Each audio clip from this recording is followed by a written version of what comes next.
তোমার ঘুম আসছে? কিছু প্রবলেম হচ্ছে কি? কিছু চিন্তা করছো তুমি? আমাকে বলা যায়? একটা সত্যি কথা বলবে? কি বলো? তোমার কি আমার উপর একটু ভরসা নেই? তোমার এরকম মনে হলো কেন? তিস্তার সাথে তোমার এখানে দেখা হয়েছে, ওইখানে চাকরি করছে, এটা কেন বলনি আমাকে?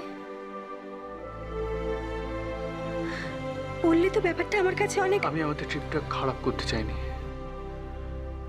আমি চাইনি আমাদের এই সময়ের মধ্যে অন্য কেউ কোনোভাবে আসুক। তুমি বললেও আমাদের মধ্যে কেউ আসতো না, বরং এই প্রশ্নগুলোই আমার মনে আসতো না। সরি, আমি ভুল করেছি। প্লিজ তুমি এটা নিয়ে আর। তবে তিস্তাকে অনেকদিন পর দেখে অনেকটা অন্যরকম লাগলো আমার।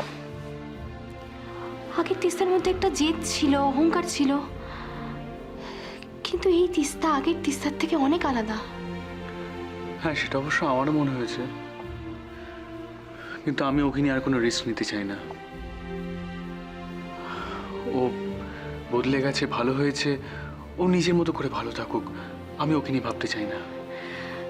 কিন্তু অলির ব্যাপারে ও আমাদের অনেক সাহায্য করেছে। হ্যাঁ, এই ঘটনাগুলোই আমায় কনফিউজ করে। ঠিক আছে, ও যা করেছে তার জন্য আমি থ্যাঙ্কফুল, কিন্তু ফিউচারে আমি আর ওর সাথে কমিউনিকেট করব না। আমরা ভাবি এক আর হয় এক, ভাবতে পারি না এমন অনেক কিছুই তো হয় আমাদের জীবনে। তাই কথাগুলো এভাবে বলো না।